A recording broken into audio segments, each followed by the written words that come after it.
So feel free to correct me if I'm wrong, but I do believe the Cayman S came out in 2005. This is a 2006 model. It's meant to be 295 horsepower or 291, it might be something like that, near enough 300. Not much potential for, or hardly any potential really for remapping, but people do strap turbos to them and get a lot more power out of them, and I think it's definitely a car that can cope with a lot more power. I think it's got a real kind of sweet spot in terms of how balanced the car is. It's just so nicely balanced. The handling is beautiful. It's got a really nice kind of mechanical feel to all of the controls, so the steering just feels nice and old school. It doesn't feel like these naff kind of modern electric racks that we have, and people always say our steering doesn't really matter that much, it's just for motoring journalists. I don't agree with that. I think if you're someone who enjoys driving for the right reasons, you will feel those things, you will notice those things, and the feedback through the steering and just the way it's weighted is just absolutely lovely on this car. I've had the most fun in this car on damp days when it's not been, I don't tend to bring out when it's pouring rain because I don't really enjoy driving in those kind of situations, but when the roads are a little bit damp, a little bit less grippy, and there's hardly anyone around, and you've got a few winding bends, you know, you can just tease the back end out, and the car just absolutely loves it. It just feels, it's just such a joy to drive. 0 to 60 I think is around 5 seconds, 5.1, something like that. I've seen American reviews of this car putting it at below 5 seconds, but I think you'd probably struggle to do that with it. I've never launched it from 0 to 60 in first gear. I've given it full beans in second plenty of times, but I just wouldn't really enjoy hammering a car like this, really. I think it's a good idea as well, because people always bang on about bore scoring and all of that. I just don't thrash it. I make sure it's properly warmed up, so I don't go above 3,000 RPM until it's properly warmed up, and even then I don't often take it to the red line. But you know, there's an argument that if you own a Porsche like this, what's the point if you never hear that engine howl? And it does absolutely sound fantastic, so I'll give you a bit of a demonstration of that in a minute. How well it'll be picked up by the mic on my iPhone 15, I don't know, but this is the first review I've done with this phone, so I'm hoping it's going to be a little bit better quality than some of the others. It is a reasonably noisy car to drive along in, so if you wanted to do a long trip, it might be a little bit of a headache. It's not exactly the most luxurious in that respect, but lots of Porsches do make a little bit of road noise, to be fair. This car's got Pirelli P0s on, which I don't particularly like, actually, if I'm honest.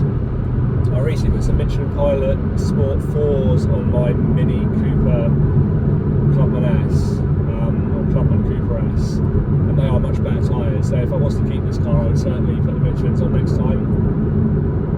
And yeah, they're a lot of money, probably best part of £1,000, but I think if you're going to own one of these cars, whether it's a Porsche or it's a Mercedes, Range Rover, BMW, whatever it is, you can't be skimping on stuff, really. It's going to cost you a certain amount of maintenance. Tyres are going to be expensive. Fuel is going to be, you know, I average about 23 to a gallon, 22 to a gallon. Fuel is going to be more expensive. Yearly maintenance is going to cost a bit, you know. I just think so many people buy these cars and kind of assume they're getting something cheap, but they can't actually afford to run them. I had a bit of a drag race the other day with a Audi e-tron, I think it was. I know it was an Audi e-tron. And I knew he kept doing these stupid overtake manoeuvres and stuff, and driving like a bit of a dick, to be honest. Like a lot of people in electric cars do, I find. They've got that bit of acceleration and they think they can just overtake everyone and drive like a 17-year-old again. So he was doing that, and I safely kind of overtook the car, and I just kept catching him up. And eventually booted it up this hill, and I just stuck with him, and as soon as we got to about 60 or 70 I started gaining quite easily, really. I think those electric cars are impressive off the mark, you know, they do take off very quickly and it is very instant, but when you get out to any sort of speed, this car will close the gap fairly quickly, really, on most stuff. Not on everything. It's not a particularly heavy car. I'll give it a little bit of acceleration in a minute just so you can hear the engine though, because it is fantastic. I won't go absolutely bananas with it. So we're in second doing sort of 30.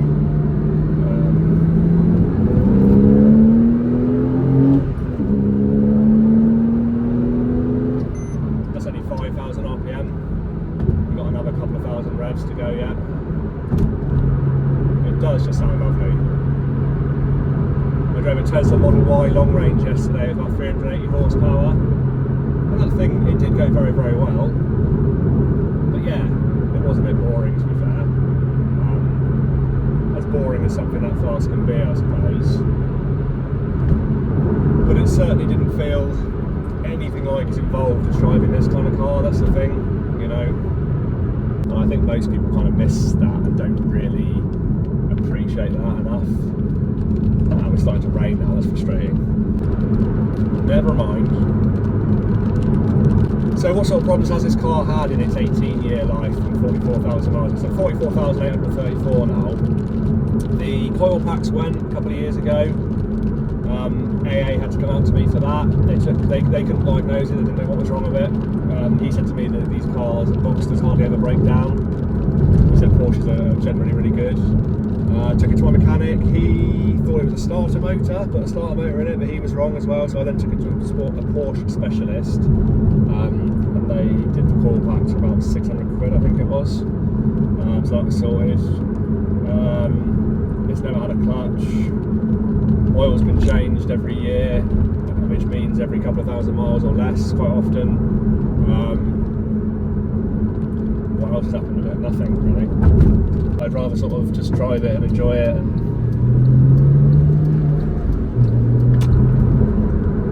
I think as long as you're changing the oil regularly, you're not thrashing it from cold, you're not cold idling, all that sort of stuff, it should be generally fine. There's plenty of examples that have done well over 100,000 miles without any problems. And let's face it, all cars break eventually, all cars' engines wear down and start drinking too much oil, and it's not just Caymans. So yeah, you get a lot of scaremongering around that sort of stuff, I think. And I also think if you're going to pay less than £15,000 for a beautiful Porsche, there's going to be a downside to that, isn't there? You know, maybe you need to set aside a few thousand, or 10, or whatever it is. I think it's between 6 and 10,000 for a new engine to be rebuilt, but perhaps you need to budget that in. You know, it's an expensive car, it's a Porsche, it's not going to cost you nothing. I know there's people that think that's an unreasonable thing to say, but I don't think it is. I think if you're, you know, this car was 52,000 new, if it's now 15,000, then it's still essentially the same car, but 18 years older, there's going to be a chance of something that you're going to have to spend a bit of money on. That's just obvious, isn't it? Or am I being stupid? The other thing that's happened to this car actually just reminded me is I put the windscreen wipers on. I had the windscreen wipers on in some heavy rain about a year ago, and I accelerated hard from the slipway onto the dual carriageway, and I think I got up to a reasonable speed, and the wind from that just blew the windscreen wiper. Wasn't bad enough, it couldn't cope, it just kind of bent, and I think it was just literally the nut needed tightening or something. It was really straightforward. This one doesn't have any of the extra sort of, it doesn't have the PASM or anything like that. There's no heated seats. I couldn't care less about that in a car like this. I've had heated seats in just about every car I've owned. It just becomes a bit boring after a while. They're electric sports seats. They're really, really comfortable, to be fair. You could actually do quite a lot of distance in this car, and I have done. And it's just the right level of support for my back. It's lovely. They're really good. They're really good. It's just a really good quality car. I drove a Macan the other day, and everyone says how beautifully made their interiors are, and I couldn't believe how disappointing it was inside. In general, it felt pretty solid, like this car does, but the windscreen, not the windscreen, the electric window switches just felt like they were made from the sort of plastic you get on a free toy in a cereal packet. It's just absolutely, they were horrendous. It just felt as though it was going to break. I just thought, how is that possible? How is that okay on a Porsche? But yeah, no, the Macans are nice. They're much smaller than I thought they'd be. They actually, I'm about 6'1", 2", and to stand next to it, it actually felt like, it didn't really feel like an SUV, it felt more like a sports car in terms of its size.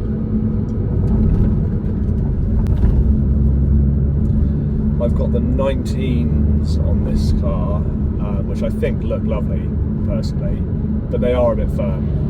You definitely do feel every bump, but it's not unpleasant particularly. That's the thing. It's just a lovely, lovely car. And if I don't manage to sell it, I am just going to keep it, to be fair.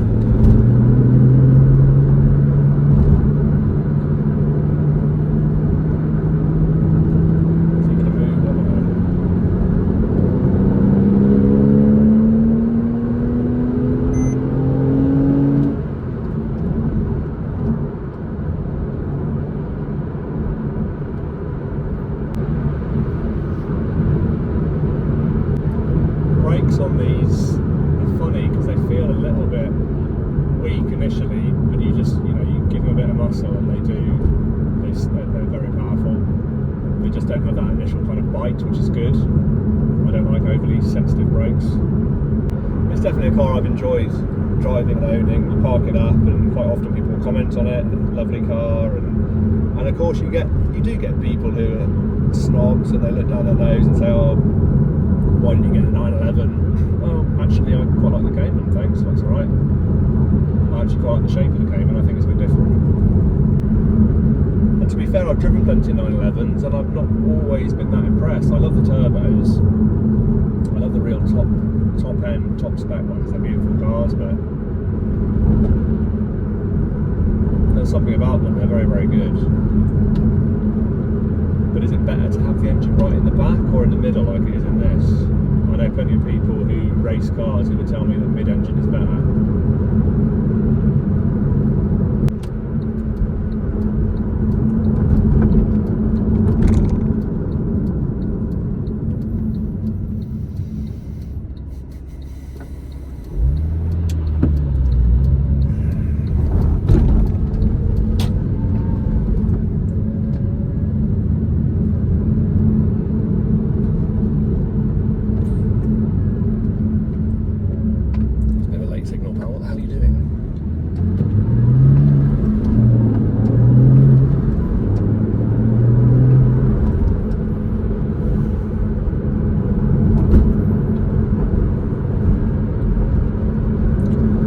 It's the sort of car that on the right day, when you're in the right mood, there's just nothing else really, it's just lovely.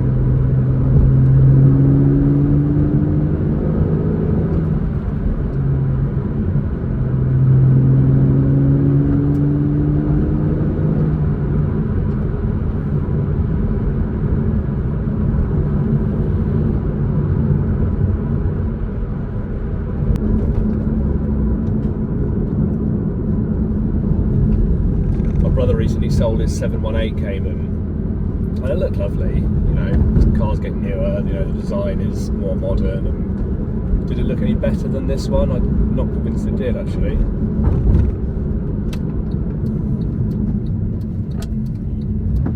And it certainly didn't sound as good as this one, that's for sure. It was a 2-litre 4-cylinder, and yes, the exhaust note sounded quite fruity when you started it up, but the engine note just isn't there with those.